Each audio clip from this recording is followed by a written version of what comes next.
Morning. यावेळी time सांगेन तर सकाळचे 9:30 वाजलेले आहेत आणि इकडे बघू शकता पुरण शिजत आहे. जसं अगोदरचा व्हिडिओ इथं स्टॉप झालेला आहे आणि हा व्हिडिओ इथूनच कंटिन्यू केलेला आहे. अगोदरच्या व्हिडिओमध्ये तुम्ही बघितलं पंचामृतसाठी हिरव्या मिरच्या मी चिरून भाजलेल्या आहेत आणि पुरण पण बनतच आलेला आहे. जसं तुम्ही बघितलेलं आहे की 3 किलो ही चना डाळ असेल तितकी मेजरमेंट करून मी घेतलेलं नाही, असंच अंदाजे घेतलेला आहे. तर 2 कुकरमध्ये मी डाळ लावलेली होती. डाळ शिजल्यानंतर डाळीतलं कट काढून घेतलं मोठ्या पातेल्यामध्ये काढून आणि नंतर यामध्ये गूळ आणि साखर टाकलेली आहे. विलायची पावडर, चवीपुरतं मीठ टाकलेलं आहे. छान ही डाळ जी आहे ना म्हणजे छान शिजवून घेतलेली आहे. जसं साखर गूळ मेल्ट झालं ना तसं एकदम खिरीसारखं पुरण झालेलं आहे. तर छान व्यवस्थित शिजवून घ्यायचं आहे आणि एक सलग तिकडे चमचा फिरवत आहे मी पुरणामध्ये आणि संग इकडे पंचामृत पण मी करत आहे, कारण आता एक एक कामं करत बसेल तर खूप लेट होणार आहे. तर पंचामृतसाठी तर हिरव्या मिरच्या अगोदरच मी छान असं तेल टाकून भाजून घेतले, छान मऊ पडेपर्यंत भाजून घ्यायचं आहे. नंतर त्याच कढईमध्ये तेल घेतलेलं आहे, मोहरी, जिरं, लसूण टाकलं, कढीपत्ता टाकला, कोथिंबीर टाकली, परतून घेतलेला आहे. नंतर जी मिरच्या होत्या भाजलेल्या ते टाकून परतून घेतला आणि चिंचेचा पल्प असला तर टाकू शकता. मी तर थोडीशी चिंच भिजत घातलेली होती जास्तच आमटीसाठी आणि पंचामृतसाठी, पण नंतर विचारलं की चिंचच टाकून बनवायची म्हणून मी चिंच टाकली, पाणी टाकलेलं आहे आणि यामध्ये 1 वाटी भरून शेंगदाण्याचं वाटण टाकलेलं आहे. म्हणजे शेंगदाणे भाजून मी वाटून ठेवलेले होते, तर ते शेंगदाण्याचं वाटण 1 वाटी टाकलेलं आहे. कारळाची चटणी वगैरे, गूळ हे सगळं आपल्याला टाकायचं आहे. कारळाची चटणी मी स्किप केलेली आहे कारण थोडंसं कळकळ वाटतं ना आणि पाहुणे येणार आहेत, पाहुण्यासाठी स्वयंपाक बनत आहे म्हणून मी म्हणलं असू दे, म्हणलं कारळाची चटणी टाकलेली नाहीये. पण हो, साखर किंवा गूळ टाकायचा आहे कारण यामध्ये फक्त मिरच्या आणि चिंच जास्त असते ना, सगळं बॅलन्स होण्यासाठी गूळ टाकायचा आहे आपल्याला. तर 1 गुळाचा खडा टाकलेला आहे मी आणि 1 चमचा साखर पण टाकलेली आहे. मसाला डब्यामध्ये मी साखर ठेवत असते भाजीला टाकण्यासाठी, ती साखर टाकलेली होती. इकडे भरडा उकडून घेतलेला आहे मी आणि भरडा असंच म्हणजे छान थंड झालेला आहे ना, असंच फोडण्यासाठी वेळ लागत होतं. तर म्हणलं आता कमी वेळात सगळं बनवायचं आहे म्हणून मी इकडं मिक्सरची मदत घेतलेली आहे. म्हणजे मिक्सर पण एक व्यक्तीचं काम करतं, सगळं वाटण्याचं झटपट अगदी मिनिटामध्ये सगळं बारीक करून देतं. तर खरंच खूप छान वाटतं मला जेव्हा आपल्याला मदतीला कोणी नसतं ना, तर जेही मशनी आहेत ना, मिक्सर आहे, परत चॉपर आहे, खूप मदत करतात किचनमध्ये या सगळ्या इलेक्ट्रॉनिक वस्तू. तर इकडं भरडा मी अर्धवट वाटलेला आहे आणि अधून मधून इकडे पंचामृतलाही मी चमचा फिरवून घेत आहे आणि तिकडे पुरणाकडेही माझं लक्ष आहे, म्हणजे ते पण करपू नये आणि हे पण करपू नये. तर इकडे मी घेतलेली आहे लोखंडी कढई आणि ही कढई ना घासून ठेवते ना, त्यामुळे थोडंसं जंग खाल्ल्यासारखं होतं म्हणून स्वच्छ मी पुसून घेतलेलं आहे इकडं. आणि ही कढई ठेवलेली आहे गॅसवरती आणि जे पंचामृत मी बनवून ठेवलेलं होतं ते पण बनलेलं आहे. आता तर उचलून खाली ठेवलं आणि कढया मी असंच किचनमध्ये ठेवणार नाहीये, सगळं मी एका छोट्या छोट्या पातल्यात काढून ठेवणार आहे. आणि पतिदेव आलेले आहेत आणि यांची घाई गडबड बघू शकता इकडं, त्यांना जायचंय. मी म्हणलं थोडंसं दही खाऊन जावा, लवकर येणं होणार नाही, कारण काय झालेलं आहे ना, गॅरेजमध्ये एक मशीन खराब झालेली आहे. ते मशीन खराब झाल्यापासून असं यांचं झालेलं आहे ना, म्हणजे यांचं डोकंच खराब झालेलं आहे. कारण मशीन बंद आहे, मग गॅरेजमध्ये कुठलीच कामं होत नाही. जे मेन मशीन असते ना हवेची, तेच खराब झालेली आहे. तर ते मशीन घेऊन त्यांना आता जायचंय नीट करून आणण्यासाठी हैदराबादला. तर ते टेन्शन थोडंसं आलेलं आहे त्यांना. 2-3 दिवस झालं मशीन चालत नाही. अगोदर पण लातूरला घेऊन गेलेले होते, रिपेअर करून दिलं, पण ते 4 दिवसही चालली नाहीये. तर तेव्हा पण असंच टाइम वेस्ट गेला, पैसा वेस्ट गेला, मशीन काय व्यवस्थित झाली नाहीये. आता परत मशीन खराब झालेली आहे तीच परत. तर आता हैदराबादला घेऊन जायचं आहे, तर थोडंसं टेन्शन आलेलं आहे त्यांना की आता गॅरेज वगैरे म्हणजे इकडे कोण बघणार आणि मशीन बंद असल्यामुळे गॅरेजमधली कुठलीच कामं चालत नाहीये.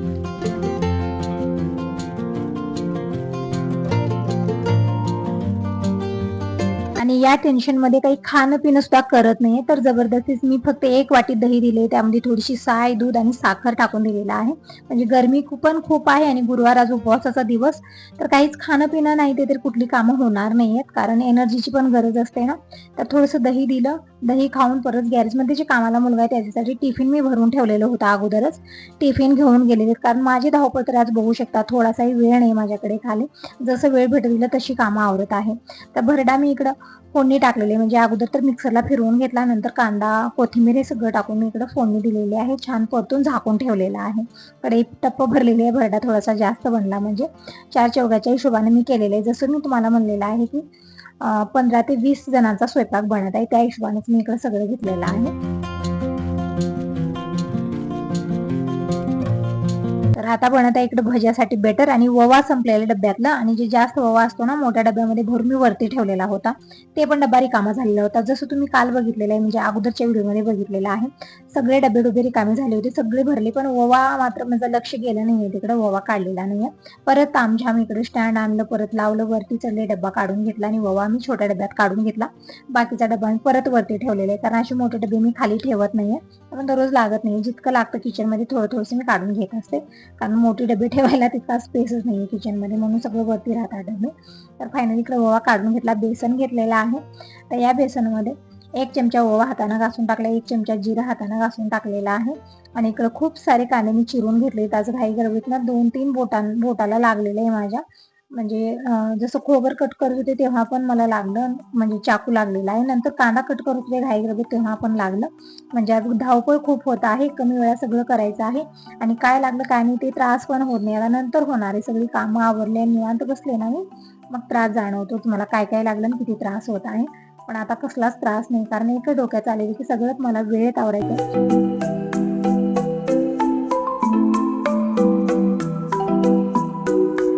पाहुणे आल्यानंतर कुठलंच काही होणार नाही, फक्त गोंधळ सुरू होणार आहे, कारण पाहुण्यांचा पाहुणचार करणे गरजेचं आहे. असं नाही की आपण आपल्याच कामात मग्न होऊ. तर इकडं भज्यासाठी बॅटर मी कालवून ठेवलेले बघू शकता. खूप सारे कांदे टाकले, कोथिंबीर टाकली, मसाले टाकले आणि बॅटर बनवून ठेवलेले आहे साईडला.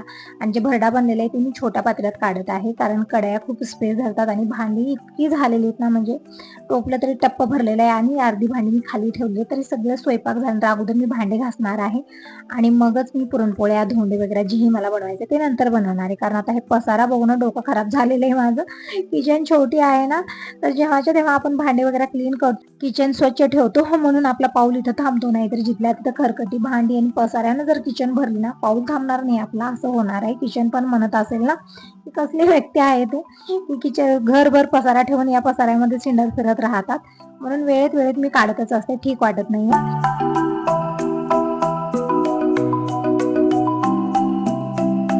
इकडे भरडा, पंचामृत सगळं मी एका छोट्या छोट्या पातेल्यात काढून साईडला उचलून ठेवलं आणि किचन स्वच्छ करून घेतली तिकडच्या साईडची.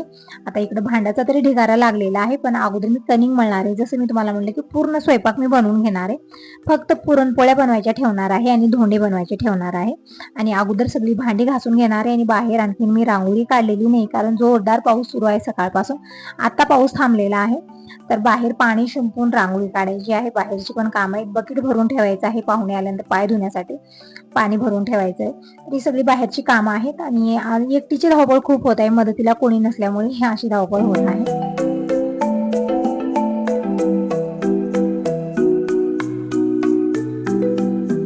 तर इकडे अगोदर मी कणिक मळून ठेवते आणि पुरण पण शिजलेलंच आहे आता. तर गॅस मी कमी केलेला आहे आणि एक सलग चमचा फिरवत आहे, म्हणजे तिकडेही माझं लक्ष आहे, इकडेही माझं लक्ष आहे. संघ सगळी कामं होत आहेत. जेव्हा पाहुणे वगैरे येणार आहेत ना, आणि त्यामध्ये थोडंसं जास्त स्वयंपाक बनवायचा आहे, म्हणजे 15 ते 20 जणांचा, तर थोडीशी धावपळ होते आणि थोडीशी तयारी जी आहे ना अगोदरच करून ठेवावी. मग बघा आपली कामं कशी झटपट होतात कमी वेळात. 15-20 जणांचा स्वयंपाक असो किंवा 50 जणांचा, 12 वाजेपर्यंत पूर्ण स्वयंपाक होतो आपला. फक्त नियोजन जे आहे ना योग्य झाला पाहिजे, कशा पद्धतीने काय काय केलं पाहिजे, कशा पद्धतीने अगोदर केलं पाहिजे, कशा पद्धतीने स्वयंपाक नंतर केला पाहिजे. तर जसं तुम्ही बघितलं, आता पंचामृत बनलेलं आहे, भरडा बनलेला आहे, छोट्या छोट्या गोष्टी अगोदर केलेल्या आहेत मी. आणि जी मोठी मोठी कामं आहे, जसं पुरणपोळ्या वगैरे बनवणं, ते नंतर केलं तरी पण चालतं. पाहुणे आल्यानंतर गरमागरम पुरणपोळी बनवायची आणि द्यायची, पण ही छोटी छोटी कामं अगोदर करून घ्यायची. तर इकडे मी चहा ठेवलेला आहे. परत आता तुम्ही म्हणता किती वेळा चहा घेते, एक तर उपवासाचा दिवस आणि कामं आहेत जास्त, तर एनर्जीची गरज आहे मला आता. आणि काही खाणं पिणं करायला आता वेळ पण नाहीये, म्हणजे आंबे आहेत पण खायला वेळ नाही तितका, म्हणून मी इकडे चहा ठेवलेला आहे, म्हणजे कामं करत करत चहा घेता येतो. आंबे खायचं प्लॅन मग निवांत एक टोपले घेऊन बसावं लागतं मला, म्हणून मी आंबे वगैरे काही खात नाहीये, खाणं पिणं नाहीये, फक्त चहा बनलेला आहे इकडं. तोपर्यंत तांदूळ मी निवडून घेतले, स्वच्छ धुलं 2-3 पाण्यानं, आणि पाणी टाकलेले तांदळाचे, डबल मीठ आणि तूप टाकलेलं आहे. इकडे भात बनत ठेवलं, तोपर्यंत चहा पण उकळलेला आहे. तर चहा मी गाळून घेतला. चहा घेतला अगोदर मी. चहा पिऊन झाल्यानंतर आता फुल एनर्जी सोबत मी परत इकडे कामाला लागलेले. पुरण छान शिजलेले आहे, पुरणपात्र धुवून घेतलं आणि आता पुरणपात्रातून काढून घेऊया.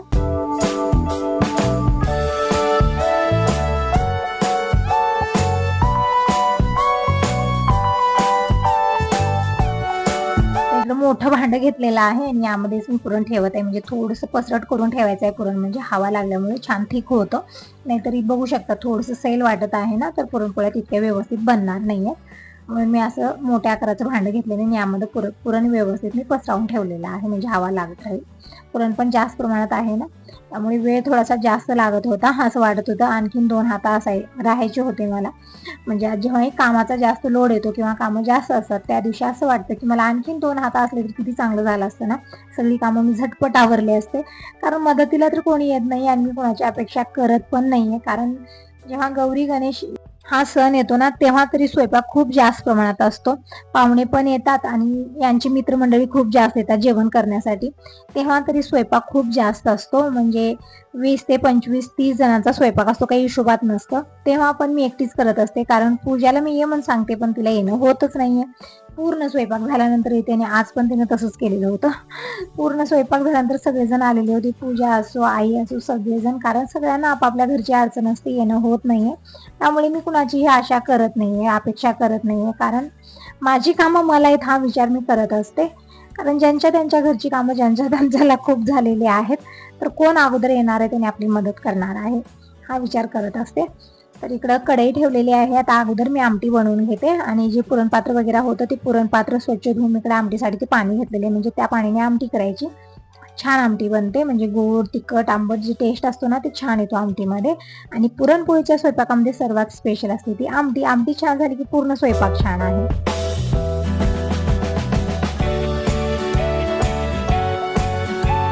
तर पूर्ण तयारी झालेली आहे आमटीची. आता पटकन आमटी बनवून घेऊया. आमटी झाल्यानंतर मग पूर्ण स्वयंपाक झाला असं समजा. आता फक्त धोंडे वगैरे करायचे, पण त्या अगोदर मी भांडी घासून घेणार आहे. कारण खूप पसारा झालेला किचनमध्ये. तर आमटी मी कशा पद्धतीने बनवत आहे. कटामध्ये मी इकडे लाल मिरची पावडर टाकून मिक्स करून घेतलं. कढईमध्ये 3 ते 4 चमचे तेल घेतलं. मोहरी जिरं टाकलेलं आहे.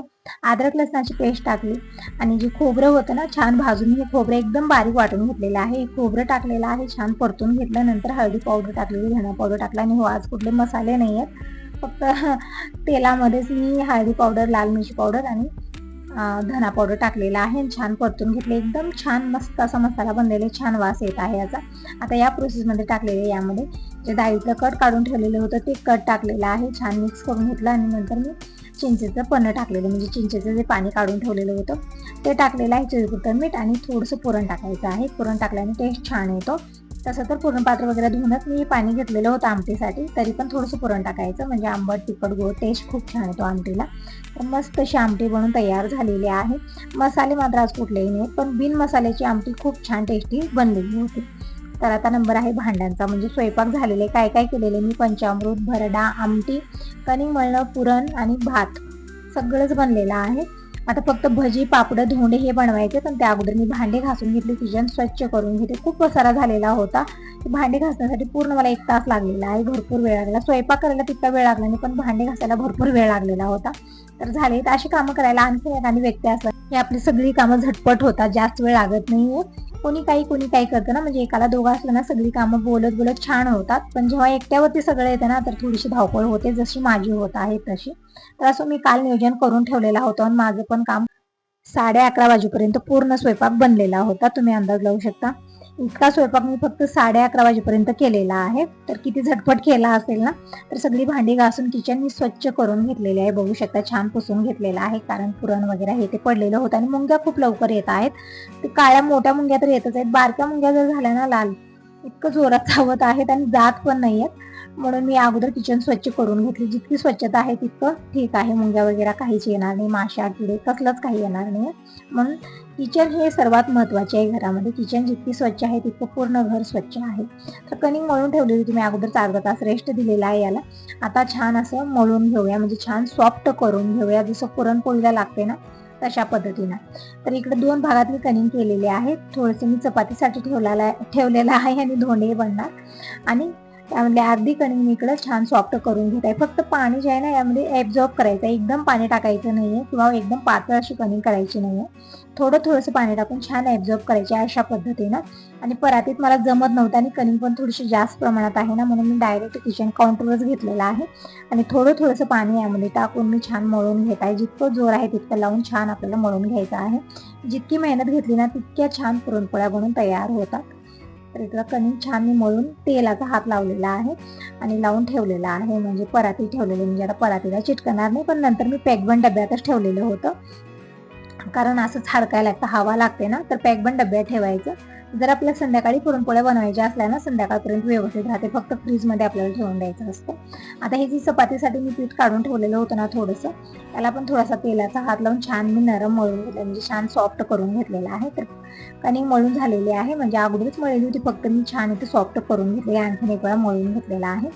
आता नंबर आहे बाहेर पाहुण्यांची व्यवस्था करण्याचा. आता थोड्या वेळात येतील सगळेजण. टाइम सांगितलं तर आता सकाळचे 11:30 वाजलेले आहेत. किचनची सगळीच कामं होतच आलेली, फक्त धोंडे करणं, भजे पापड तळायचे आहेत आणि पुरणपोळ्या करायच्या फक्त इतकंच राहिलेलं आहे. पण अगोदर पाहुण्यांचं स्वागत करण्यासाठी इकडे सगळी तयारी मी करत आहे.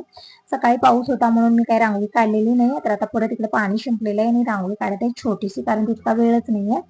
धावपळ खूप झाली माझी. आणि इकडे बकेट भरून ठेवलेले पाहुणे आल्यानंतर अगोदर पाय धुण्यासाठी पाणी इथं भरून ठेवलेलं आहे मी, कारण ते आल्यानंतर आपण शोधाशोध करतो, एक भेटतं एक भेटत नाही, घाई गडबड खूप होते, म्हणून अगोदर सगळी तयारी करायची. तर पुढची तयारी मी कशा पद्धतीने केली सगळे याच व्हिडिओत दाखवेन. तर व्हिडिओ खूप मोठा होत आहे, म्हणून या व्हिडिओला मी 2 भागात डिवाइड केलेला आहे.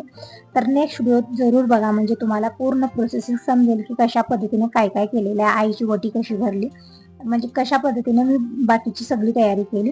नेक्स्ट व्हिडिओमध्ये जरूर बघा. आणि हा व्हिडिओ आवडला तर लाईक जरूर करा. पहिल्यांदा बघत असाल तर चॅनलला सबस्क्राईब करा, लाईक करा, कमेंट करून नक्की सांगा. Bye bye.